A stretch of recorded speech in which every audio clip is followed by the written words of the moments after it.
Hey, hi guys. Okay, so today we're going to continue our series on the Sermon on the Mount. Finally, after a long three-part series on divorce and remarriage. Today we're going through Matthew 5:33 to 37. Okay, so um, yeah, I remember the context of this and like the things that Jesus has been speaking about. He's been getting into the heart of the laws. So as you remember with uh, divorce, with lust, with anger, he was getting at the heart of the law. He wasn't changing the law, anything like that. He was explaining what it really, truly meant. Okay, and so now we have this teaching he gives about oaths. Okay, so here are some. Here's a list of what we're going to go through today. All right, so we're going to read the passage, go through the passage once, and then after that, we're going to learn about the Jewish context behind this whole passage, because that is very important to understand this passage. Otherwise, you can misinterpret it. Then after that, we're going to study through it verse by verse and answer possible questions that may come up, which will also be answered by the Jewish context. And then we're going to go at what was Jesus' point here? What's the main point? And then after that, how does this apply to us?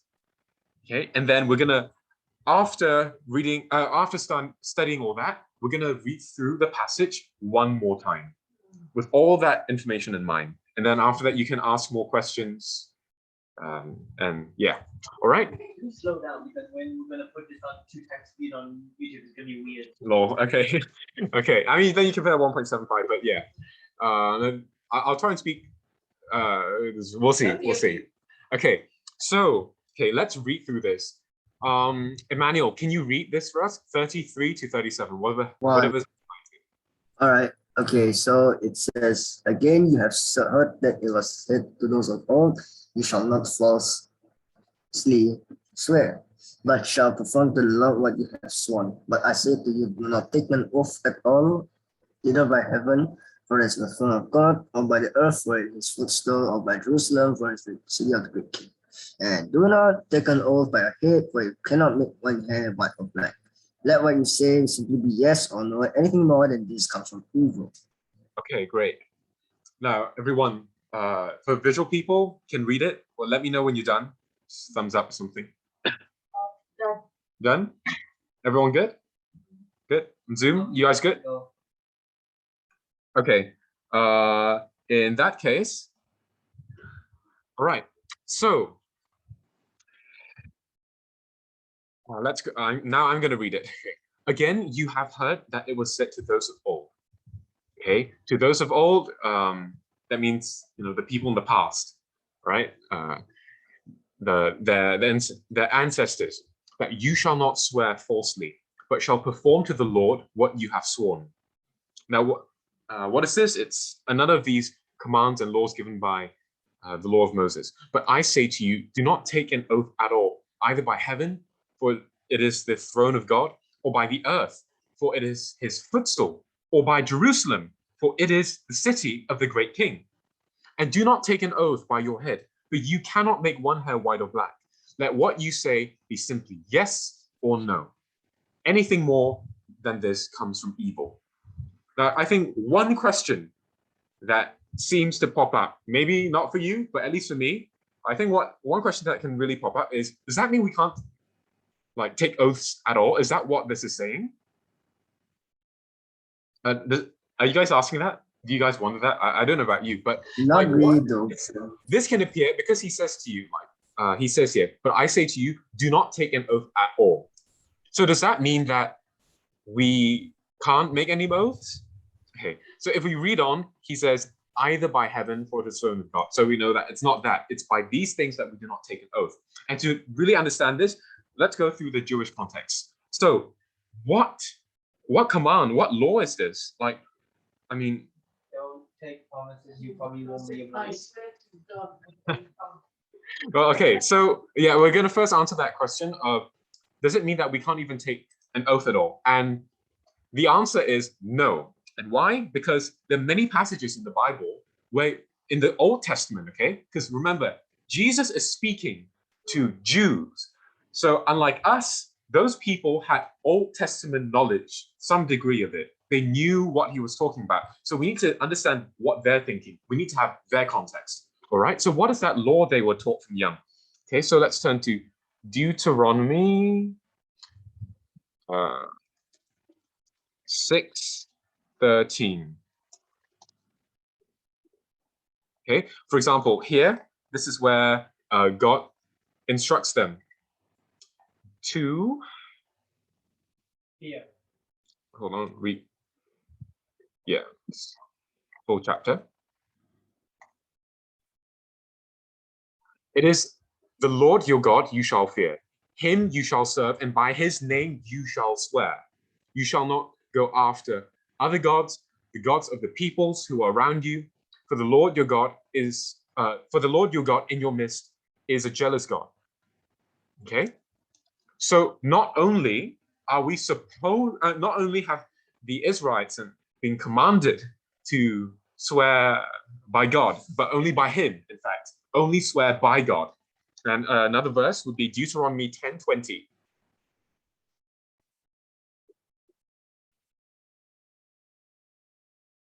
In Deuteronomy 10:20, you shall fear the Lord your God. You shall serve him and hold fast him. And by his name you shall swear. Okay? And another one, Leviticus 19:12. This is where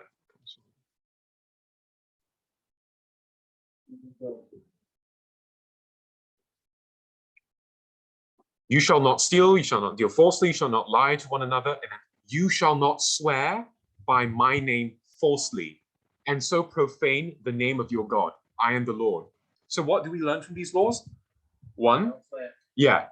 So do not swear falsely. And when you swear, it should be by God's name and only God's name, because it's special. It is the one thing that we swear by that is trustworthy. Okay, so they were commanded to swear. So we know that it's not saying that we can't swear. Well, not that we can't. It's not saying that we can't make an oath. The swearing by something is making an oath. Okay, so we are supposed to. We can make oaths, and we are not supposed to swear oaths falsely. Okay, but what does it mean to falsely swear an oath? What does that mean? That you cannot to swear something you cannot keep. Okay. Okay. Well, there are two things to it. Okay. So because this law or this command is very closely linked to not taking the Lord's name in vain, which is another command given by God. And what does that look like? So in terms of oaths, one, that's taking the name of God lightly. So if you so loosely use God's name as if it isn't worth much, right? So how does that look like in oaths? One, you make an oath, you swear by God's name, but actually you never really intended to keep it. That's one, swearing falsely. Number two, you make that oath, but you don't keep it later on. Or you just make that oath for the sake of it. Yeah, and you never really intended to. Now that would be swearing falsely. And so that is considered a sin. Like actually. And what was the purpose of oaths? Right? Like how were oaths used? What was their purpose and everything? So oaths were basically used to, one, resolve disputes between people. They were used to seal agreements or covenants between people. But at the heart of it, an oath was used to show your sincerity behind committing to something. You get what I mean? Especially like agreements. Yeah. So for example, in Genesis 21:22, Abraham and Abimelech had a little disagreement. And how did they resolve it? Well, with an oath. That a treaty with Abimelech. At the time, Abimelech and Phicol and Commander okay. Now, okay, here, 23. Now, therefore, swear to me here by God that you will not deal falsely with me, or with my descendants, or with my posterity. But as I have dealt kindly with you, so you will deal with me and with the land where you have sojourned. And Abraham said, I will swear. So it's to show that you will stick by something when you make an oath. Okay, it's a commitment, a sign of sincerity and determination and all that. And in fact, also, if we turn to Hebrews 6, it teaches us something else about oaths. Hebrews 6:16. For people swear by something greater than themselves, and in all their disputes, an oath is final for confirmation.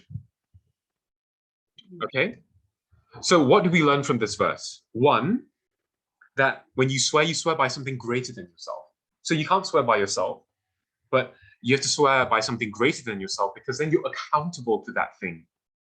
When you swear by something, you're saying that that person or that something or that being is trustworthy of one, judging you if you don't keep to your commitment, and two, trustworthy in general, something that is in control, right? And for the Hebrews, for the Jews, the only one they should be swearing by is God, because he's the only one who's consistently in control. Or what? What's the matter? Is it the ad on the left? Yes. The fact Oh that my. he's on the ad on the left. Okay, There there. we go. There we go. All right. Recording. Well, okay, someone had a message. Lol. Okay, right. So, where were we? Right. So that's why you swear by God, because he's the only one who's truly great and worthy of all that trustworthiness to keep you accountable and judge you if you don't keep your commandment. I mean, if you don't keep your commitment and your oath. Okay. And so that oath is the one that confirms it. Now, what is the difference between an oath and a vow? Have you thought of that? An oath is a written promise. A vow is a oath is like verbal promise, but a vow is something more traditional. Okay. Okay. Emmanuel, you raise your hand.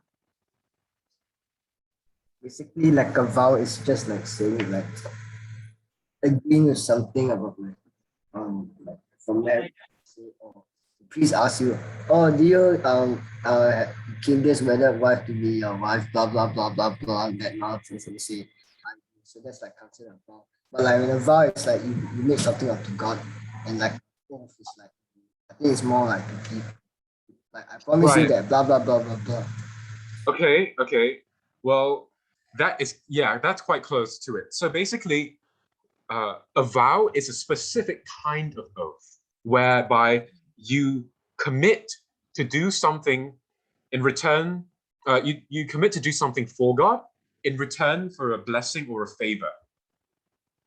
So it's a specific kind, and it's taken very seriously because you are swearing to God. You're not just swearing by God, but you are making a vow to God. Okay? And that is a very specific kind of oath. And very important. Marriage vow. Marriage vow. So if you're making a marriage vow, yeah, that is something that's important. Okay, and God takes it very seriously because you're swearing to God. You're making a promise, a commitment to God, and there are consequences for breaking it in the Old Testament. It was considered a sin if you break a vow you make to God. Okay, so let's turn to 1 Samuel 1. This is an example of a vow that was made, the birth of Samuel. Okay. So here,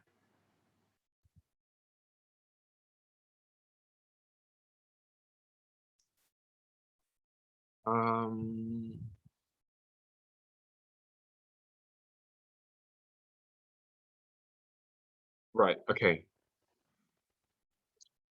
Yeah, basically in the story of Hannah, she wanted to give birth to a child because she had difficulties with that and great difficulties. So she promised God that if she were to be given a child, which later turned out to be Samuel, she would dedicate that child to God. And she did that.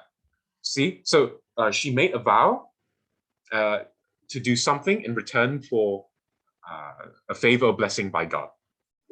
Okay? And God takes it very seriously if you do not keep your vow. And how do we know that? Let's turn to Deuteronomy. Am I spelling? No. Deuteronomy 23. Here. If you make a vow to the Lord your God, you shall not delay fulfilling it. For the Lord your God will surely require it of you, and you will be guilty of sin. But if you refrain from vowing, you will not be guilty of sin. You shall be careful to do what has passed your lips, for you have voluntarily vowed to the Lord your God what you have promised with your mouth. So if you fail to commit to a vow, that is a sin. So it's taken very seriously. So it is better, that you don't make the vow, then you make the vow, and then you don't keep it. Okay? All right. What's another passage we can turn to? Ecclesiastes. Chapter 5. Okay. Here, verse 4. When you vow a vow to God, do not delay paying it, for he has no pleasure in fools. Pay what you vow. It is better that you should not vow than that you should vow and not pay. Let not your mouth lead you into sin, and do not say before the messenger that it was a mistake. Why should God be angry at your voice and destroy the work of your hands? For when dreams increase and words grow many, there is vanity, but God is the one you must fear. And basically, the point is, take your vows seriously. Okay, so you guys understand what are oaths and vows and what they're used for now? All right, very clearly, this is their context. All right, so this is what the Jews knew about, most at least those who studied it should have. This is what they knew about vows. Okay, and what is the significance behind swearing by something specifically? Do you know what that is? I kind of touched on it just now. You're making a commitment. That's one, but when you swear by something or someone specifically. You promise it. Like if I break this, then you will get sin. You will take this thing that I'm promising. Well, not exactly, but Like when people say I swear on my mother's honor, like that. right, in a sense. Okay, so the Jewish usage of it is this way. So one, when you swear by someone, let's say I swear by my mom, then that means one, my mother is trustworthy and capable of witnessing and testifying to whether I keep it. Two, if I don't keep it, my mother will be not be liable, but my mother will be the one to judge me and condemn me if I don't. So that means I'm liable to the judgment of whatever I swear by. Okay? So if I swear by God and I don't keep it, I'm liable to the judgment of God. You see that? So that's the significance of why, that's the significance of the vows they were making, swearing by God. Because that means if they don't keep the vow, it's not just, oh no, our relationship's broken. No, they are going to be judged by God.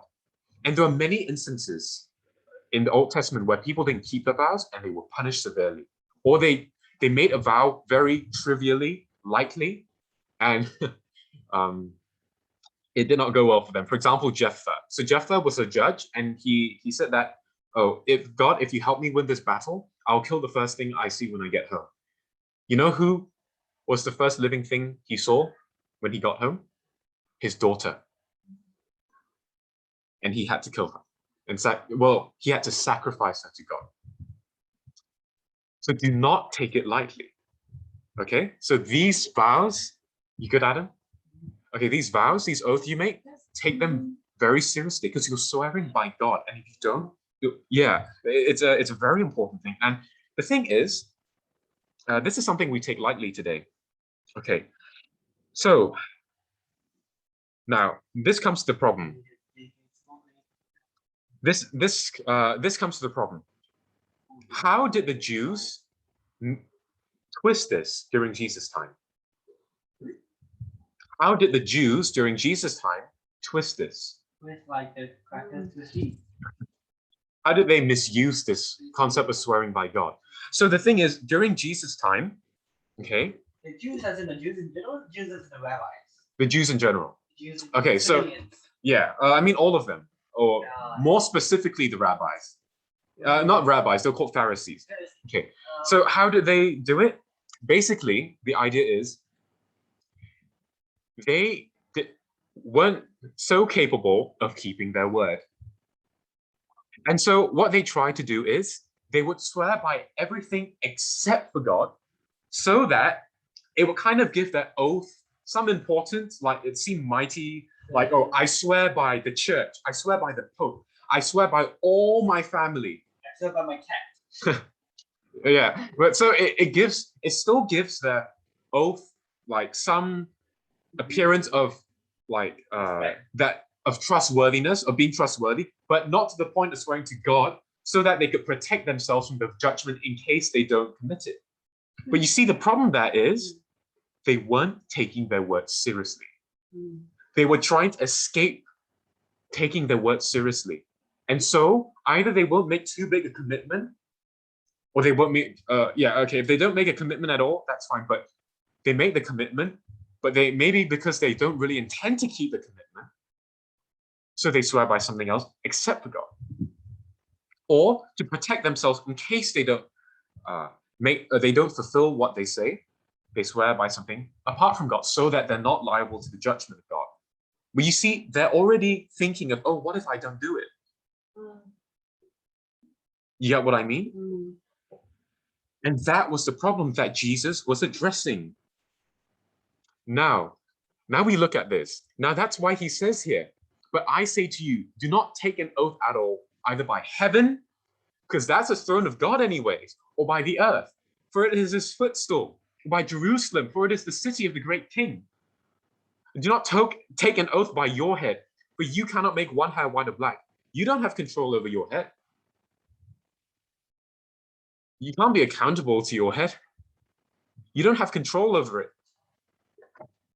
And Jesus goes much further to just completely dispel their logic and their thinking in Matthew 23. You see, the thing is, these Pharisees and Jews, they were doing all sorts of mental gymnastics and acrobatics to try and give worth to what they say, to try and evade judgment, so that they didn't really have to commit to what they said they would do. Yes, with logic. Okay, Matthew 23. Okay.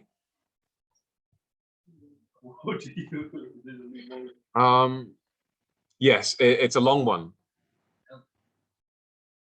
Yes, we're gonna cover all this today. Yeah, you want to?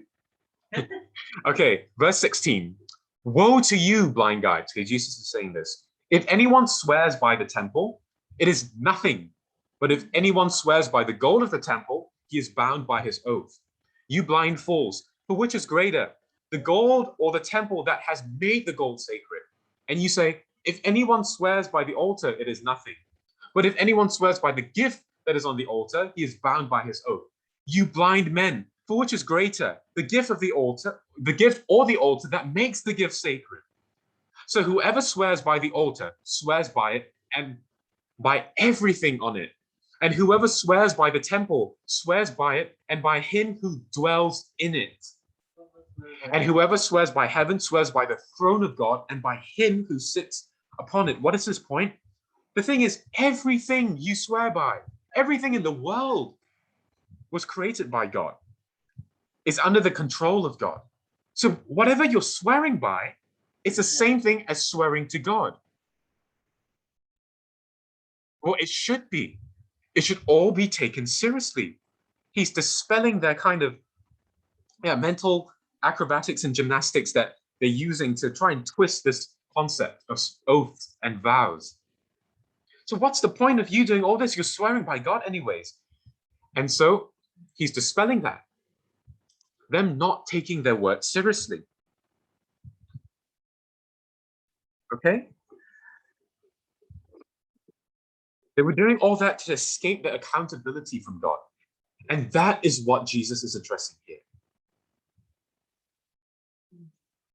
That is the problem. They thought they could do it, but they can't. They can't escape from God's accountability. Everything is owned and created by him. You want another whole passage that talks about how you can't escape from God? Read Psalm 139. You can't escape from God. He is everywhere. Okay? Using your coffee mug, staring you down, but that's every time you take a sip. Yep. Okay, so how can we apply this to us? Are you taking your word seriously? Are you taking your word seriously? That's the question. What are oaths and vows for? All of them are to show and express your sincerity behind something. But should there be levels of sincerity and truthfulness that you give to different things? Or as a Christian, should you be sincere and truthful in all the things you say, all the things you say you want to do? That's what he's addressing here. Not taking your word seriously, or taking it seriously sometimes and not other times. As if when suddenly you swear by God, then you become a good person. But then when you don't swear by God, when you don't make an oath, then you're not a good person, that you don't need to be truthful. Is that what it means? No. Let what you say simply be yes or no. Anything more than this comes from evil. Why? Because they were using all those oaths to escape from accountability. Now you see how they would receive it? It's very different if you read it without that context. It can be different. It can be interpreted differently in a sense. So the context really gives us light to what he's getting at here. Taking our word seriously. For example, okay, when you say to your the person you're going to marry, I will love you. You know what you're saying? You're making a vow to God. You know what you're saying? Let's turn to 1 Corinthians 13. If you're saying that I will love you till the day I die, this is what you're saying. Okay. Yeah. Okay. It means if you say to your spouse, I love you and I'll love you till the day I die, this is what you're saying. I'll be patient with you till the day I die. I'll be kind to you to the day I die. I will not envy or boast till the day I die when it comes to you. I will not be arrogant or rude to you till the day I die. I will not insist on my own way till the day I die. I will not be self-seeking. I won't be irritable. I will not be resentful. I will not rejoice when you do wrong, but I will rejoice whenever there is truth. I will bear all things you do. I will believe in all things. I will believe in you. No, I'll believe in you. I will have hope always, and I'll endure all things. My love will never end. And I will do the laundry. Yeah. So that's what you're saying. Yeah. And what if you break that vow? Can't take that lightly.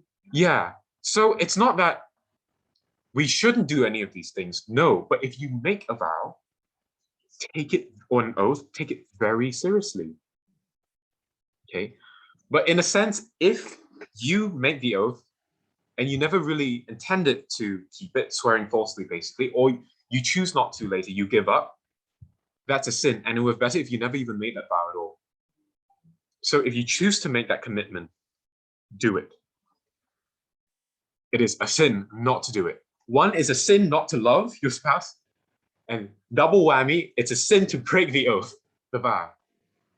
Okay? But does this mean that if we break a vow or an oath, that's it, we're dead kaput? No. How do we know that? Let's turn to 2 Corinthians 1. All right, scrolling the wrong page.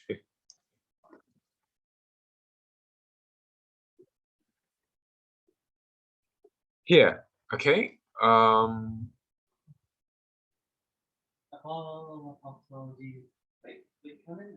Second Corinthians 1. Yeah, change of plans. Okay, here.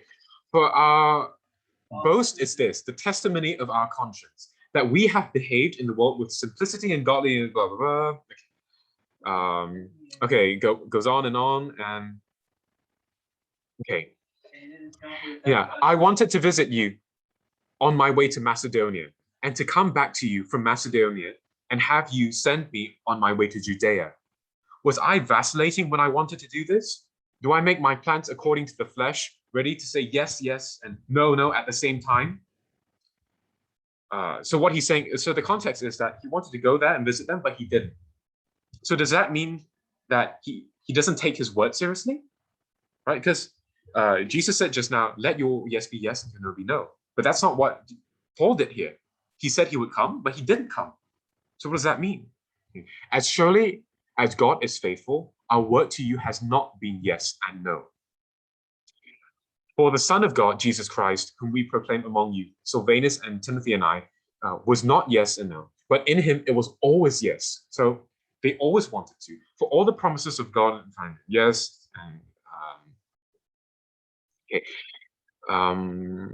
that we utter our amen to God, and it is God who established us with you in Christ and has anointed us and who has put his seal on us and given us his spirit in our hearts as a guarantee. But I call God to witness against me. It was to spare you that I refrained from coming again to Corinth. Not that we lord it over your faith, but we work with you for your joy, for you stand firm in your faith. Okay, so he is swearing to God here. He's asking God to testify against him, to be his witness that he sincerely wanted to visit them, but he had other reasons, good reasons for it.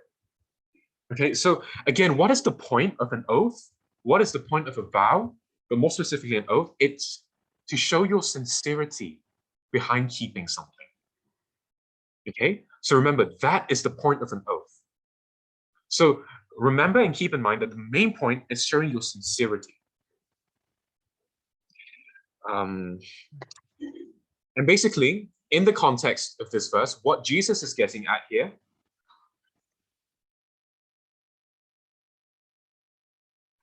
is that, well, you take your word seriously, and don't misuse oaths. Stick to your word. The thing that's more important is that whatever you say, even if it's not an oath, you should have the integrity, the commitment to fulfill it. So that you wouldn't even need to swear by God. So that you wouldn't even need to swear to make an oath. And this is something that's very lacking in our culture. We say things and we don't do it. I'm guilty of it. Very guilty of it. Okay? It is something that a lot of us do, and we need to take seriously.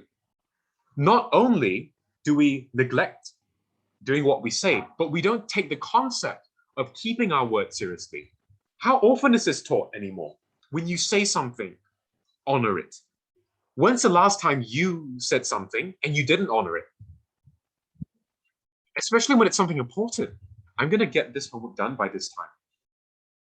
I'm going to do my best and try and to be nice to you in the future. I'm going to stop bullying you. I'm going to stop looking down on this person in my class. When is the last time you made a vow, you made an oath, or you just said something and you didn't do it? Did you take it seriously? This passage should be cutting at the very core of our Christian character, our integrity, our truthfulness, our sincerity behind doing things, our commitment. It's far more than just making an oath. But the heart behind that oath, the heart behind us saying that we'll do something, it's something that God takes very seriously, and it should be something that we take seriously too. Okay? Any questions? What can we learn from this? One, okay, just to sum it all up, to take our word seriously and honor our word. If we say something, do it, no matter how hard it is. If we make an oath and vow to God, if we make an oath or a vow to God, take it seriously. Do it. Take it very, very seriously. Don't break it. Okay? No matter how hard it gets. And if you think you really can't, then don't just loosely use God's name and swear by it. Don't loosely just say you'll do something. It's better to say, it's better not to say that you'll do it. Don't say you'll do it, and then do it if you can. Because if you say you do it, or that you will do it, or that you can do it, things like that, that's going to be taken very seriously, not just by you, but by God. Not just by other people, but by God. Okay? So if I say something like I can't do it, but then you end up doing it, that's okay. Yes, it's better to under-promise, right? So then what if somebody says, can you promise that in the future you won't repeat this again? And then you're thinking, I probably can't keep this promise, but I want to. But you want to. That is very good. Okay, so that brings in something. So sometimes, actually, the significance of an oath isn't just that. It's not that you can do it, so you will do it. Rather, it's so important that no matter what, you will make that oath to, and also because you make that oath, you will make yourself commit to it. So that oath holds you to a higher standard, and that oath can even motivate you to commit to it because of how seriously it's taken. So in terms, okay, in our days, in our day and ages terms, it'd be called a promise maybe. So when I say, I promise I'll do this to you. So when you make that promise, it shouldn't be based on whether you can do it primarily, but how seriously you mean it. The whole point of it is that you want to stick to it, even if it's tough, and you want to keep to it. More importantly, behind whether you break the promise is whether you were doing your best to honor it. Were you doing your best to honor that oath, that promise? And so sometimes you may even make a promise, not because you think you can do it. In fact, it should be because it's so important that even though I may not be able to commit to it, I want to make this promise and force myself to commit to it, make myself commit to it. Alternatively, you may not want to promise, but if you get no meaning, I will do my best to change. Yeah, that's another way. So it's not that you don't intend, it's just that you just don't make that promise. And well, in this case, you can say, I promise to do my best. And then, so it depends on how you define it. Or you can say, I promise to do my best, but at the same time, I also know that I may fail. But what I can promise is, even though I keep failing, I will keep trying. Yeah. Now, that's also a promise. But it's not the same as, I promise that I'll always do it. No, that's different. That you probably can't. But you can say, I'll promise to always do my best, even if I keep failing. And okay, another point is that you make that promise, or you say you will do something. However, you have a very good reason that it cannot be done, and you never thought that might happen. So making amends would be important. Would that help? Meaning say, oh, I will do it by this date. Oh dear, now that I have a lot more commitments, I seek extension for another month. So it's not, does it also mean if you're breaking the oath, or you are going back to the person, being responsible, and you're revising the Okay, oath? understand. Okay, so there are three parts to that, to your question. All right, thanks. Thanks for the question. So let's say you need to change it for some unforeseen circumstances. Yeah. Okay, first, let's say it was a promise or an oath.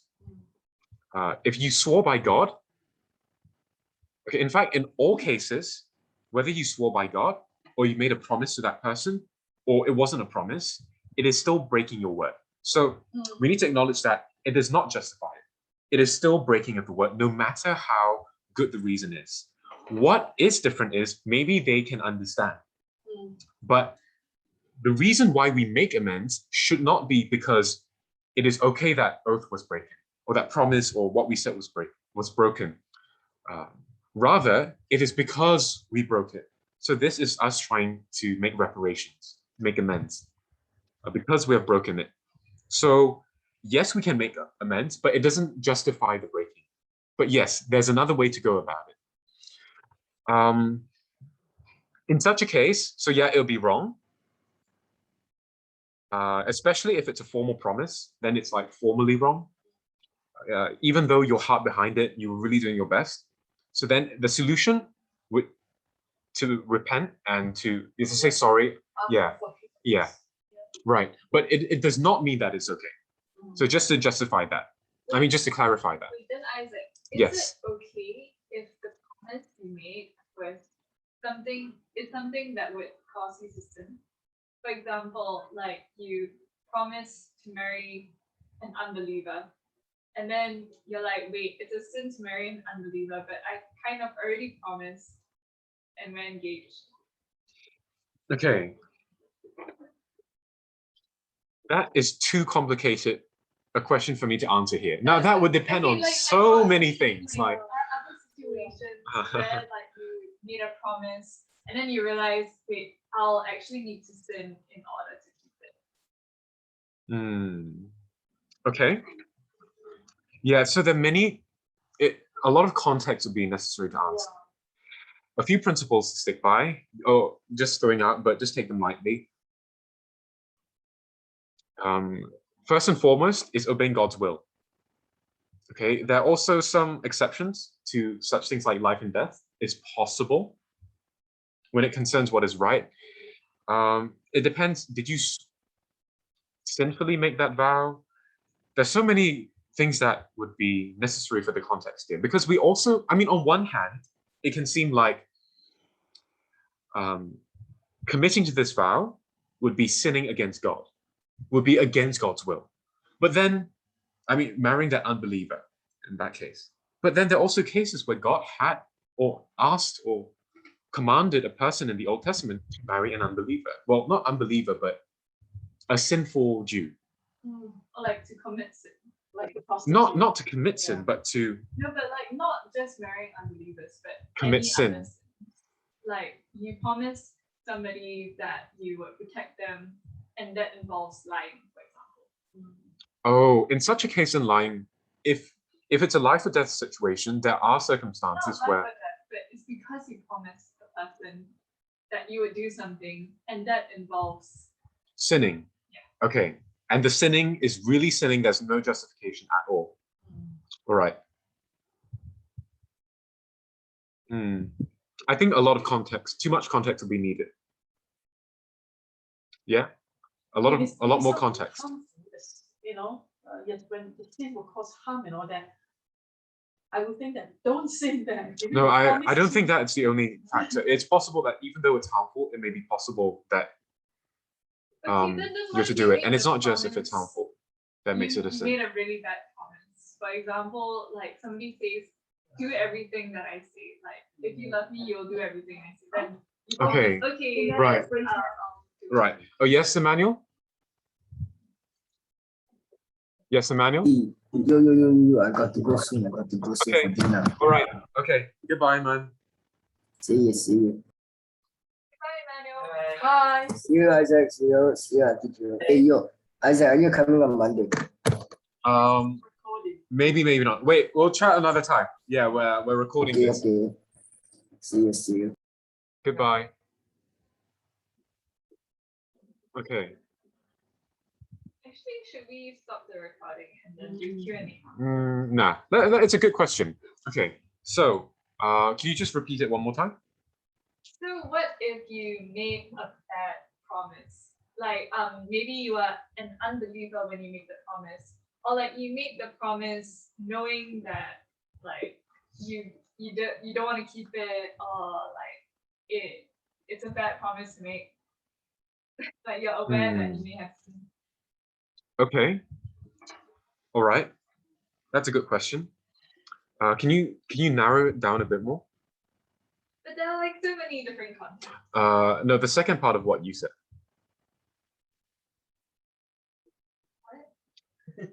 Can you repeat what you said? I don't know. Too much context would be needed. Really, it's too much, because you would also have to judge it based on the priorities of what would be right and wrong. For example, but yeah, there would be cases where you may have to break that vow, because what takes priority over that is not sinning, doing God's will. So basically, in a circumstance where it would be different from doing God's will, then yeah, you may have to break that. Do you get what I mean?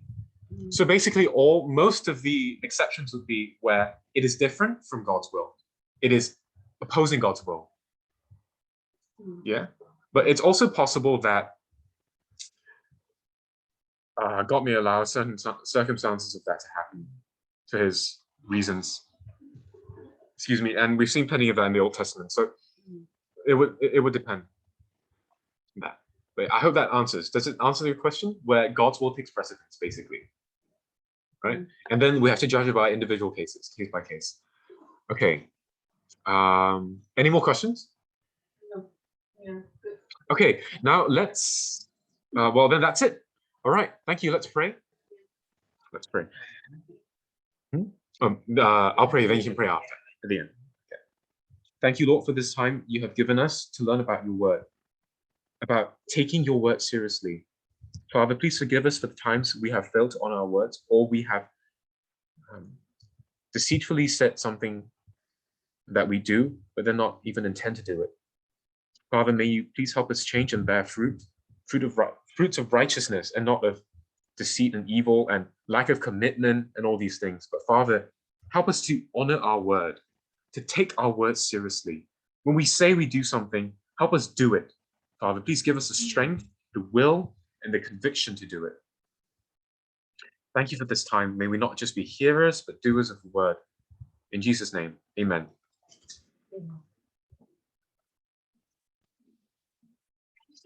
Recorded, Oh.